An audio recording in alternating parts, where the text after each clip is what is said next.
નમસ્કાર વિદ્યાર્થી મિત્રો, welcome back commerce contact with Kerry Sharma. મિત્રો, 12મા ધોરણમાં અર્થશાસ્ત્રમાં આપણે શહેરીકરણનો મુદ્દો ચર્ચા કરી રહ્યા છીએ. બરાબર કે આપણી સામે ક્યાં ક્યાં નવા પ્રશ્નો આવેલા છે. એ પૈકી આપણે શહેરીકરણની વ્યાખ્યા સમજ્યા હતા કે સામાન્ય રીતે ગ્રામીણ વિસ્તારોમાંથી શહેર વિસ્તારમાં થતું સ્થળાંતર એટલે શહેરીકરણ. આવું સમજ્યા. ઉપરાંત શહેરીકરણની વ્યાખ્યા જે છે એને સમજવામાં આપણે જોયું હતું કે જે વિસ્તારમાં મ્યુનિસિપાલિટી કોર્પોરેશન હોય, કન્ટેન્ટમેન્ટ બોર્ડ હોય, કેન્ટોનમેન્ટ બોર્ડ હોય અથવા નોટિફિકેશન ટાઉન એરિયા હોય, એટલે કે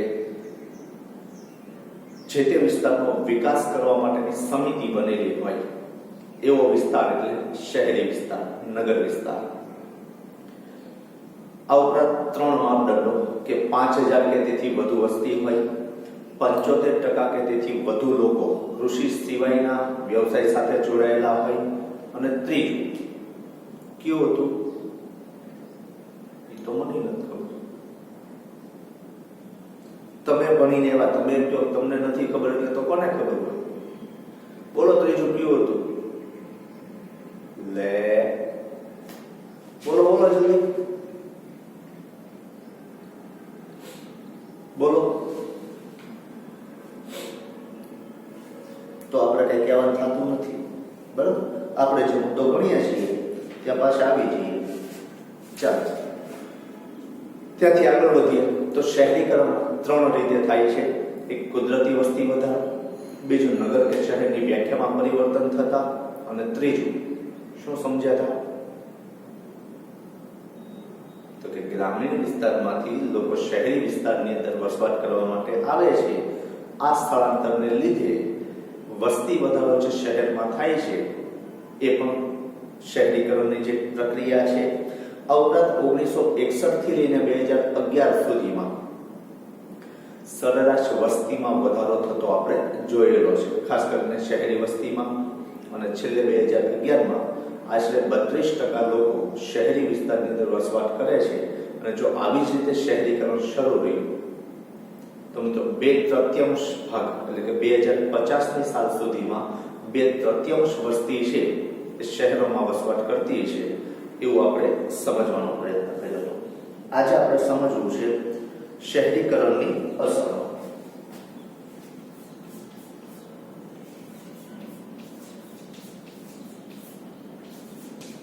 શહેરીકરણની અસરો.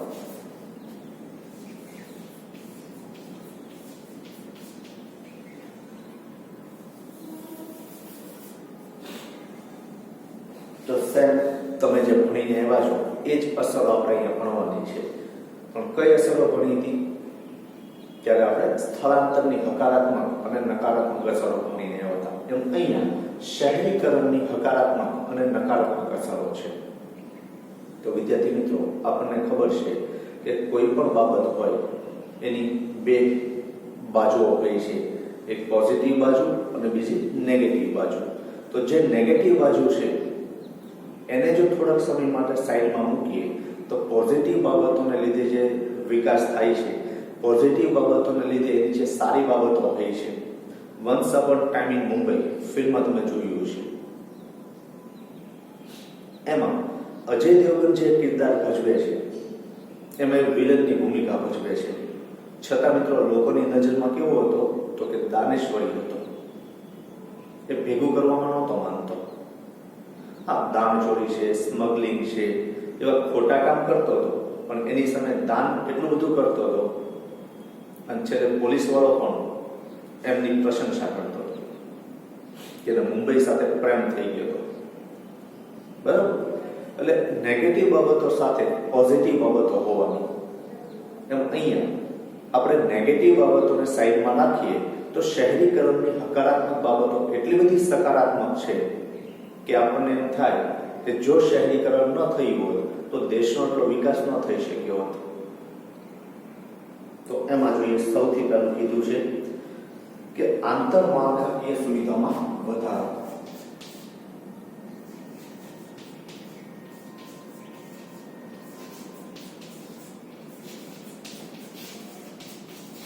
આંતરમાળખાકીય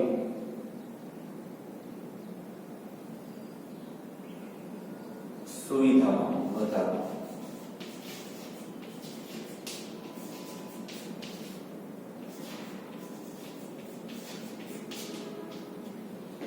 હવે તો આંતરમાળખાકીય સુવિધા એટલે કોઈ કહેશે મને? બોલો. તો આપણે ભણીને એમાં કે ગ્રામીણ વિસ્તારમાં રોડ, રસ્તાઓ, વાહન વ્યવહાર, સંદેશા વ્યવહાર, શિક્ષણ, આરોગ્ય આ બધી સુવિધામાં કચાશ જોવા મળે છે. આ બધી સુવિધા એટલી બધી નથી હોતી જેટલી શહેરોમાં હોય છે. તો શહેરીકરણનો એક મોટો ફાયદો એ છે કે જે વિસ્તાર નવો બને છે, જે શહેર તરીકે એડ થાય છે, જે શહેરમાં નવી વસ્તી વધે છે, એ તમામ વસ્તી માટે આંતરમાળખાકીય સુવિધા છે એમાં વધારો કરવામાં આવે છે. આજે આપણે જોઈએ છીએ કે લગભગ નવી સોસાયટી બને ને તો ગટર અને પાણીની લાઈન સૌથી પહેલા હોય. આ ઉપરાંત સોસાયટી બનાવનાર વ્યક્તિ જ એક મંદિરની સુવિધા ત્યાં કરી આપે. એટલે અમુક સુવિધા કોમન હોય. જો હવે જે નવી સોસાયટી બને છે એમાં બાળકો માટે પ્લેગ્રાઉન્ડ હોય, વૃદ્ધો માટે બેસવાની જગ્યા હોય, સ્ત્રીઓ માટે ગાર્ડન જેવું બનાવેલું હોય કે જેથી ત્યાં બેસી શકે. આ બધી જ સુવિધાઓનું ધ્યાન રાખવામાં આવે છે. હોય છે એમ નથી હોતું? તો આ બધી સુવિધા શહેરોમાં હોય છે, ગ્રામીણ વિસ્તારોમાં નથી હોતી. આ ઉપરાંત ગ્રામીણ વિસ્તારની અંદર કરતા શહેરી વિસ્તારની અંદર સંદેશા વ્યવહાર, વીજળી અને વાહન વ્યવહારની સગવડતાઓ વધુ હોવાને લીધે નવા ઉદ્યોગોની સ્થાપના થાય છે. એટલે નવા ઉદ્યોગોની સ્થાપના થાય એટલે શું થવાનું? બોલો. રોજગારીની તકો સર્જાય. રોજગારીની તકો સર્જાતા નવી વસ્તુની માંગ થાય. થાય કે ન થાય? રોજગારીની તકો સર્જાય એટલે લોકોની આવકમાં શું થાય? વધારો થાય. અને આવકમાં વધારો થાય એટલે ખરીદ શક્તિ વધે. ખરીદ શક્તિ વધે એટલે માંગમાં વધારો થાય. અને માંગમાં વધારો પૂર્ણ કરવા માટે નવા ઉદ્યોગો સ્થાપવા પડે. આ પ્રોસેસ સતત ચાલ્યા કરે છે. પરિણામે શહેરી વિસ્તારની અંદર રોજગારીની તકો પણ વધે છે, લોકોના જીવન ધોરણમાં પણ સુધારો થાય છે. પણ શેને લીધે? તો કે આંતરમાળખાકીય સુવિધા વધે છે એને લીધે. સંદેશ આવે. આ ઉપરાંત તમને ખબર છે કે જેમ લોકોની ખરીદ શક્તિ વધુ એ મિત્રો નવી વસ્તુની માંગ થાય. અને માંગમાં વધારો કરવા માટે જે નવા ઉદ્યોગોની સ્થાપના થાય છે એની માટે પણ આંતરમાળખાકીય સુવિધાઓ એટલી જ જરૂરી છે, એટલી જ અગત્યની છે. કેમ ભાઈ ગમે તે જગ્યાએ ઉદ્યોગોની સ્થાપના નથી થતી? જો ચોક્કસ એક એવો વિસ્તાર જેને આપણે જીઆઈડીસી કહીએ છીએ, બરાબર, એક એવો વિસ્તાર ઉભો કરવામાં આવે જ્યાં તમામ પ્રકારની સુવિધા અવેલેબલ હોય. ત્યાં વાહન વ્યવહારની સુવિધા હોય, સંદેશા વ્યવહારની સુવિધા હોય, વીજળીની સુવિધા હોય,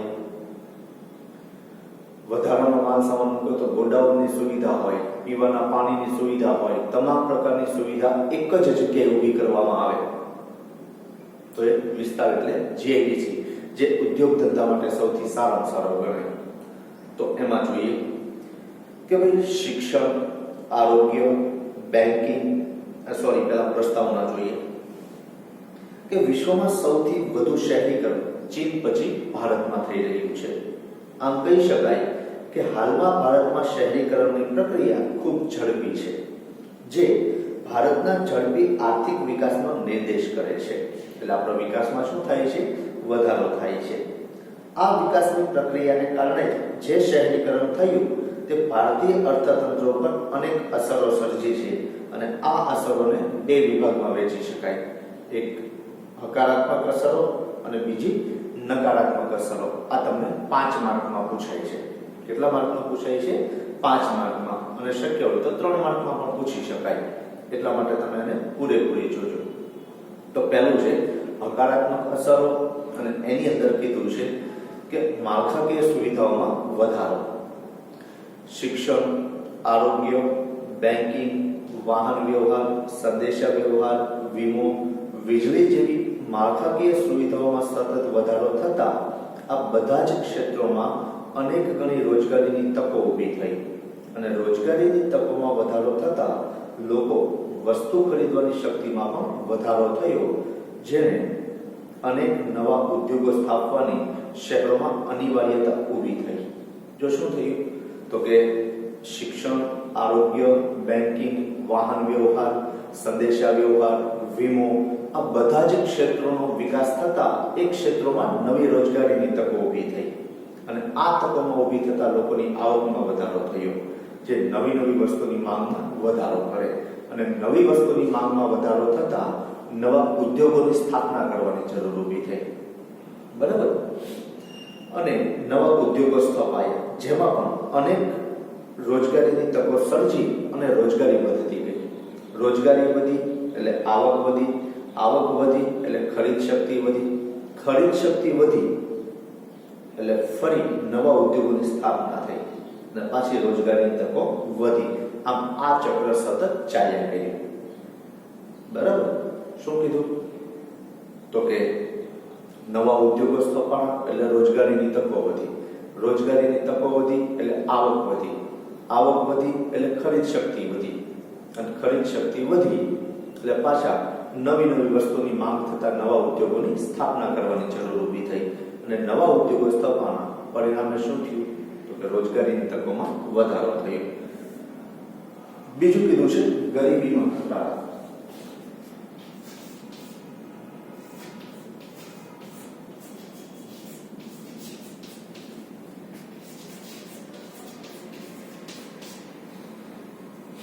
હમણાં જ આપણે શીખ્યા કે આંતરમાળખાકીય સુવિધાઓ વધવાને લીધે નવા ઉદ્યોગોની સ્થાપના થઈ અને નવા ઉદ્યોગોની સ્થાપના થતા લોકોની આવકમાં વધારો થયો, લોકોને રોજગારીની તકો વધી. હવે એક તરફ આવકમાં વધારો થાય છે અને બીજી તરફ રોજગારીની તકો વધે છે, કારણ કે નવા નવા ઉદ્યોગો સ્થપાતા જાય છે, નવી નવી સેવાકીય પ્રવૃત્તિઓ છે શહેરોમાં ચાલતી જાય છે. પરિણામે જે લોકો ગરીબીમાં વસવાટ કરતા હતા, ગરીબીમાં જીવન જીવતા હતા, એના જીવનમાં ફેર પડ્યો. આજે તમે જુઓ છો કે કોઈ એવું સાંભળ્યું કે ભાઈ શહેરમાં વસવાટ કરીને ગામડામાં વસવાટ કરીને નવી રોજગારીની તકો સર્જાય? ક્યારેય ન સર્જાય. અને શહેરોમાં હમણાં તમે જુઓ કે નટરાજન કરીને ક્રિકેટર, બોલર, ભારતીય ક્રિકેટ ટીમમાં 2020માં હતો. બરાબર. તો એ વ્યક્તિનું તમે જીવન જુઓ ને તો આપણને એમ થાય કે એની ફી ભરવાના પૈસા ન થાય. જસપ્રીત બુમરાહ, એનું બેકગ્રાઉન્ડ જોઈએ તો તમને એવું લાગે ઘણા બધા ક્રિકેટરો છે, ઘણા બધા ખેલાડીઓ એવા છે, ઘણા બધા લોકો છે. ઇવન તમે મુકેશ અંબાણીની આગળની પેઢી તમે જુઓ તો ધીરુભાઈ અંબાણી શું કામ કરતા હતા તમે લગભગ જાણતા હશો કે પેટ્રોલ પંપ ઉપર પેટ્રોલ ભરવા માટે જતા હતા. પણ જો એ ગ્રામીણ વિસ્તારોમાં રહ્યા હોત તો ગરીબીમાં વધારો થયો હોત.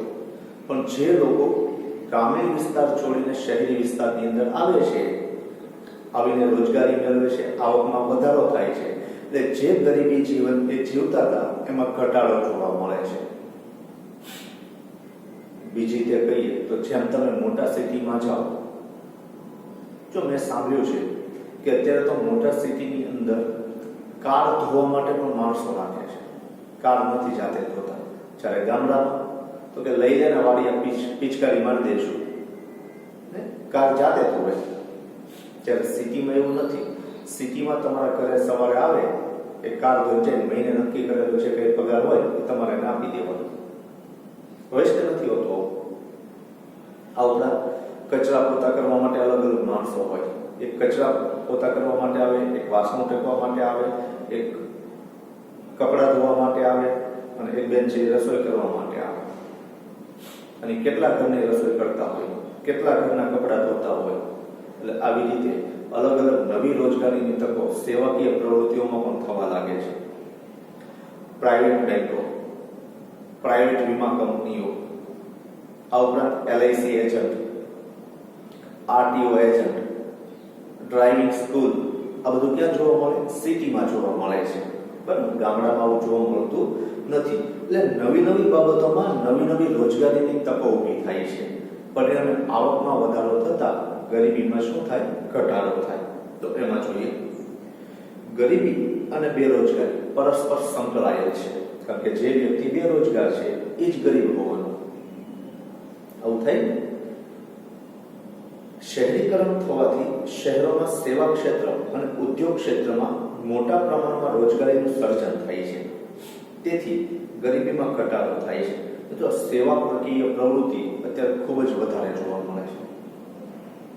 અને તમે વિચાર તો કરો કે અત્યારે એ હદે જો લોકોને કોળિયા દેવાવાળા માણસો શહેરમાં મળતા હોત ને તો પોતે જાતે હાથ બગાડીને ખાઈ પણ નહીં એવી સેવા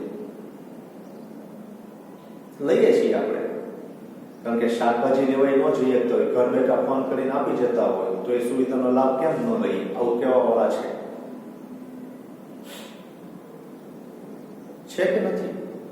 જો ઘણી બધી બાબતો એવી છે જે આપણને એમ લાગે કે આપણે વિચાર્યું નહોતું.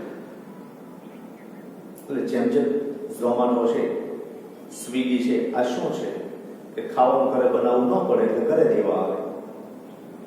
ફોન કરી દો એટલે વસ્તુ ઘરે આવી જાય. તો અત્યારે કેટલા ઝોમાટો અને સ્વીગીમાં રોજગારી મેળવતા હશે. આ રીતે સેવા અને ઉદ્યોગ ક્ષેત્રમાં નવી રોજગારીની તકો સર્જાય છે જે ગરીબીમાં ઘટાડો કરે છે. ઉપરાંત ગ્રામ્ય બેકાર અને ગરીબ વસ્તી પણ શહેરોમાં આવતા તેમને પણ તેમની યોગ્યતા મુજબ રોજગારી મળી રહે છે, જેથી એની આવકમાં વધારો થતા ગરીબી ઘટે છે. ત્રીજું કીધું છે સાંસ્કૃતિક વિકાસ થાય છે.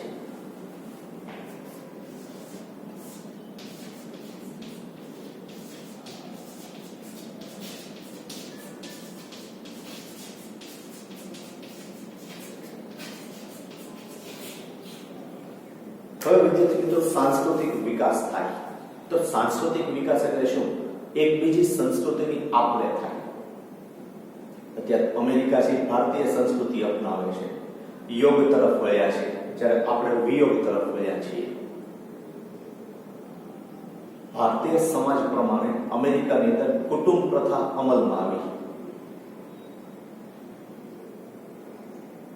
જેના આધારે કહી શકું તો બરાક ઓબામા, ટ્રમ્પ અને અત્યારે બાઇડન આ ત્રણે ત્રણ રાષ્ટ્રપ્રમુખ જે છે અમેરિકાના એ જીત્યા પછી પોતાની ફેમિલીનો આધાર મળ્યો, એમને સપોર્ટ આપ્યો.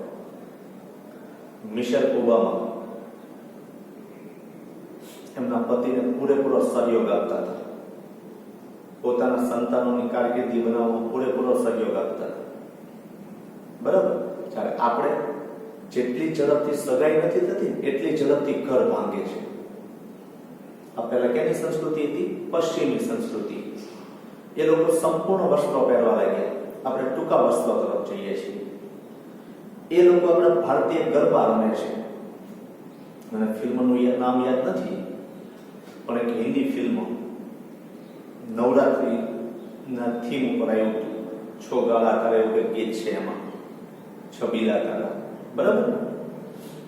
તો આ ફિલ્મની અંદર તમે જો કે વિદેશમાં એ વ્યક્તિ ગરબા રમવા માટે બધાને પ્રેરે છે અને હોશે હોશે બધા જોડાય છે. જ્યારે આપણે અહીંયા નાચ મેરી રાની રાની, બસ આ જ કરવાનું. બધા બારમાં કેમ નાચતા હોય એમ જેવું લાગે. આ સંસ્કૃતિનો વિકાસ થાય છે. પણ જો એની પોઝિટિવ બાબતો લ્યો તો એ વિકાસ છે, નેગેટિવ બાબતો લ્યો તો વિકાસ નથી. પણ આપણે તો પોઝિટિવ બાબતો લેવાની છે, કારણ કે હકારાત્મક અસરો જોઈએ છીએ. બરાબર. કઈ અસરો જોઈએ છીએ? હકારાત્મક અસરો. તો મિત્રો જેમ આપણે પશ્ચિમી સંસ્કૃતિ તરફ જઈએ છીએ, પશ્ચિમી સંસ્કૃતિ સતત કામ કરવા માટે ટેવાયેલી છે. પોતે કોઈ પણ કાર્ય હાથમાં લે એ તો જ્યાં સુધી પૂર્ણ ન થાય ત્યાં સુધી મૂકે નહીં. અને તો નવી નવી સંસ્કૃતિ થતા સમાજમાં પરિવર્તન આવે છે. આજે પુત્રવધુ તરીકે ન જોતા દીકરી તરીકે જોવાતી થઈ. આ પશ્ચિમી સંસ્કૃતિની દેન છે. દહેજ પ્રથા ઓછી થઈ. આ પશ્ચિમી સંસ્કૃતિની દેન છે. તો આવી રીતે ઘણી બધી સંસ્કૃતિ એવી છે કે જે સંસ્કૃતિમાંથી આપણે હંમેશા કંઈક નવું શીખીએ છીએ. આ ઉપરાંત ઓનલાઈન બુક વાંચવા મળે છે, ઓનલાઈન સ્ટડી, આ બધું તે વિદેશી સંસ્કૃતિ જ હતી.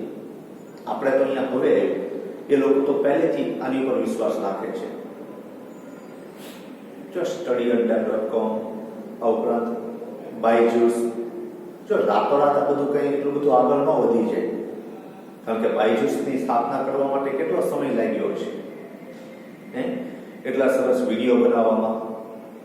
જો કે પ્રોફેશનલ હોય છે એટલે એની પાસે પૂરા પૈસા લે છે, પણ એની સામે તમને ગાઈડ ચાલુ કરે છે, બરાબર. તો એમાં જોઈએ કે શહેરોમાં શિક્ષણની સુદૃઢ સુવિધાઓ ઉપલબ્ધ બનતી હોવાથી માનવી શિક્ષણના માધ્યમ દ્વારા પોતાનો સર્વાંગીણ વિકાસ સાધી શકે છે અને સમાજને સુસંસ્કૃત માનવીની ભેટ આપે છે, નવી નવી બાબતો સ્વીકારીને. અત્યારના માતા પિતા સ્વીકારતા થયા છે, પહેલાના માતા પિતા નહોતા સ્વીકારતા કે દીકરીએ રાત્રે બહાર નીકળાય. અત્યારે દીકરી રાત્રે પણ આંટા મારતી હોય છે. બોયફ્રેન્ડ નો આખો એક ટ્રેન્ડ ઉભો થયો છે. તમે જોવો છો ને, ફિલ્મોના માધ્યમથી આપણે શીખીએ છીએ કે કોલેજમાં વર્ક કરતી એટલે કે એજ્યુકેશન મેળવતી છોકરી બોયફ્રેન્ડના ગ્રુપમાં હોય, છોકરો છે ગર્લ્સના ગ્રુપમાં હોય, પણ ટૂંકમાં પોઝિટિવ બાબતો. ત્યાં જો વલ્ગેરિટી ન હોય કોઈ દી. અને તમે કોઈ સાંભળ્યું કે કોલેજની અંદર હીરો અને હિરોઈન બે જ પ્રેમમાં પડે, એ રીતે બતાવવામાં, સીન ક્રિએટ કરવામાં આવે છે એટલા માટે.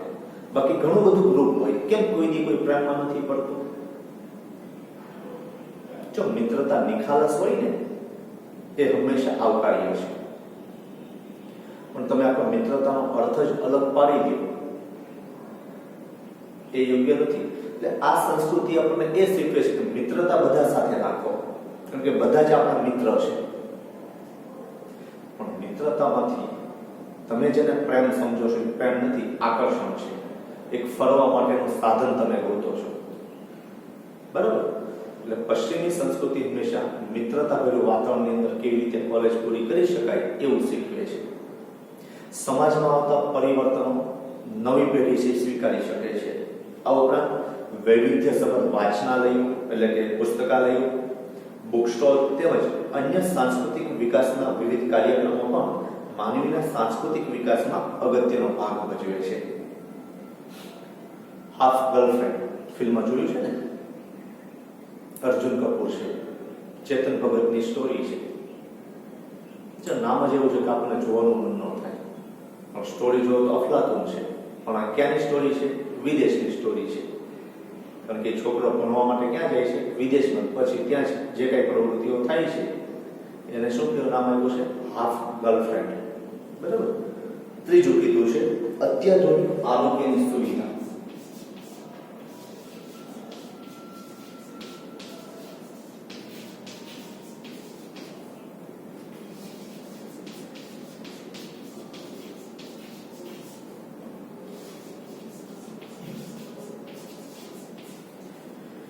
અત્યાધુનિક આરોગ્યની સુવિધા જે ક્યાં જોવા મળે છે?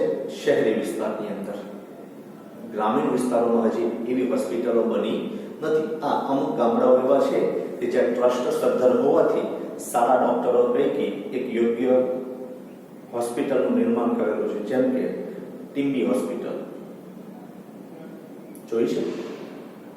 આ ઉપરાંત મહુવા પાસે હનુમંત હોસ્પિટલ, એ પણ ગ્રામીણ વિસ્તારની અંદર છે. આ ઉપરાંત જુનાગઢ પાસે ચાપડા અને ચાપડા ગામની અંદર જય અંબે હોસ્પિટલ છે.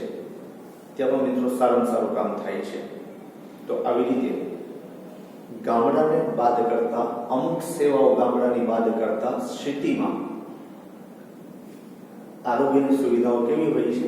વધારે હોય છે. જેથી આવી સુવિધાઓ મેળવવા માટે પણ અત્યારે લોકો શહેરોમાં વસવાટ કરવાનું પસંદ કરે છે.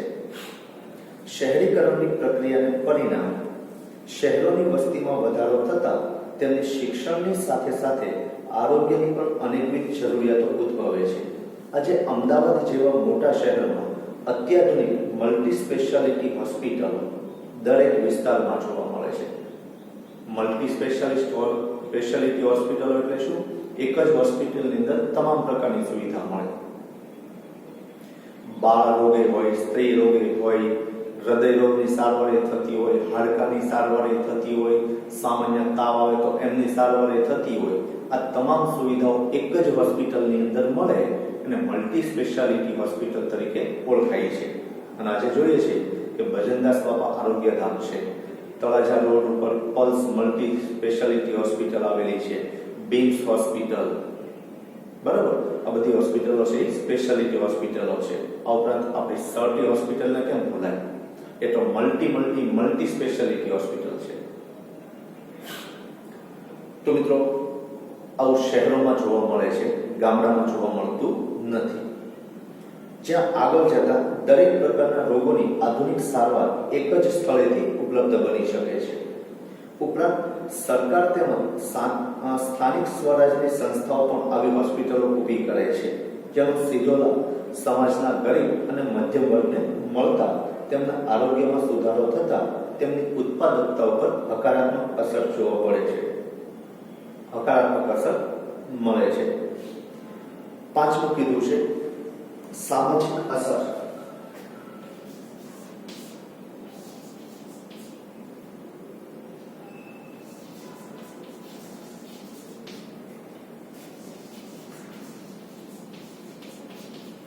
આધુનિક વિચારસરણી.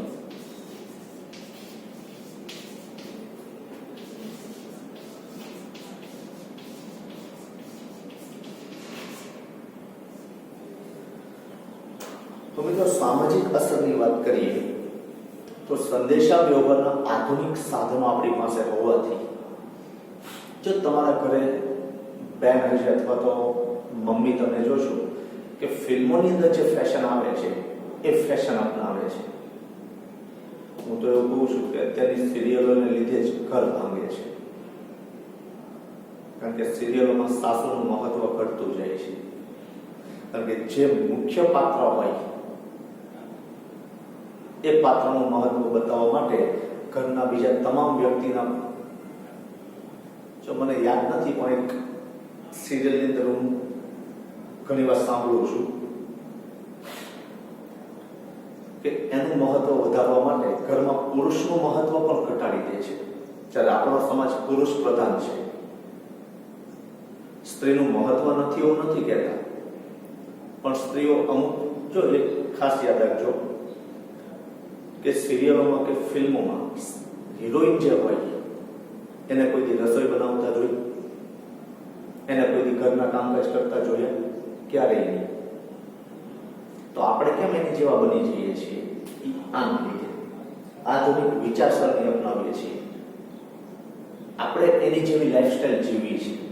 કેમ તો કે સંદેશા વ્યવહારના માધ્યમો એટલા બધા અડીખમ છે. આ ટૂંકા વસ્ત્રો પહેરતા થયા, બાપાની જગ્યાએ પપ્પાને, પપ્પાની જગ્યાએ ડેડ કહેતા થયા,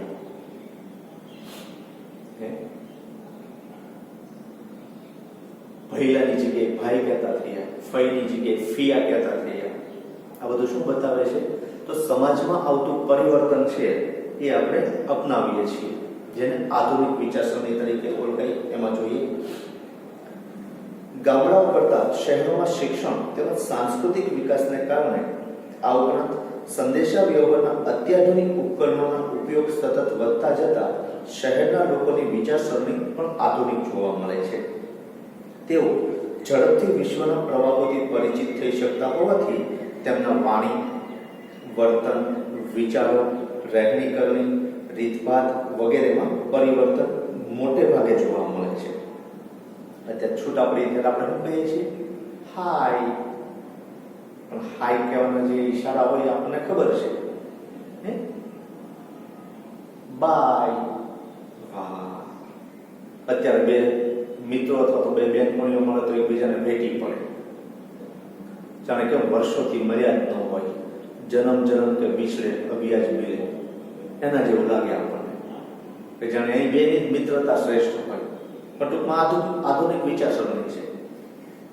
તો આ રીતે આધુનિક વિચાર તેમના વાણીમાં મોટા ભાગે આપણે ફિલ્મોમાં, સિરિયલોમાં અને અન્ય જગ્યાએ બોલાતા શબ્દોનો ઉપયોગ વધારીએ છીએ.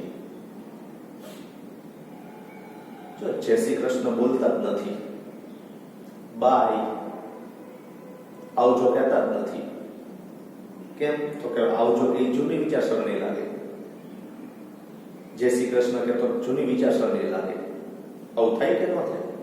પણ એની સામે ગુડ બાય, સવારે મળી જતો હોય તે ગુડ મોર્નિંગ.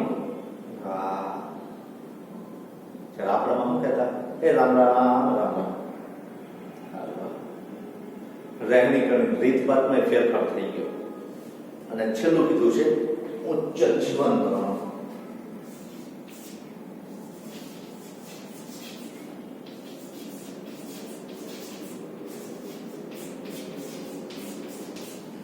મિત્રો આ બધી સુવિધા મળે તો કહી શકે નહીં કે તેમનું જીવન કેવું હોય? ઉચ્ચ હોય. સારી સારી સુવિધાઓનો ઉપયોગ કરે છે એટલે જીવનમાં પડતી મુશ્કેલીઓ દૂર થાય છે અને પરિણામે એમના જીવન ધોરણમાં શું થાય છે? સુધારો થાય છે. તમે જોઈ શકો છો કે ગ્રામીણ વિસ્તાર કરતાં શહેરી વિસ્તારનો વ્યક્તિ છે એ વધારે સારું જીવન જીવે છે, કહી શકાય ને. ગામડામાં હજી ઓટલા ભાંગતા હોય, જ્યારે આપણે પદ્ધતિ જ પણ બાઇક ઉપર બેઠા હોઈએ. આ જીવન કેવું? ઉચ્ચ જીવન છે. તો કે શહેરીકરણને લીધે આવકમાં વૃદ્ધિ તથા અત્યાધુનિક માળખાકીય સુવિધાઓને કારણે ગ્રામ્ય વિસ્તારના લોકો કરતાં શહેરોના લોકોનું જીવન ધોરણ ઊંચું જોવા મળે છે. એ સાથે વિદ્યાર્થી મિત્રો આ ટોપિક અહીંયા પૂર્ણ કરીએ છીએ અને નકારાત્મક અસર છે એ હવે જ્યારે પાછા મળશું ત્યારે જોશું. ત્યાં સુધી આભાર, ધન્યવાદ, જય ઈશ્વર.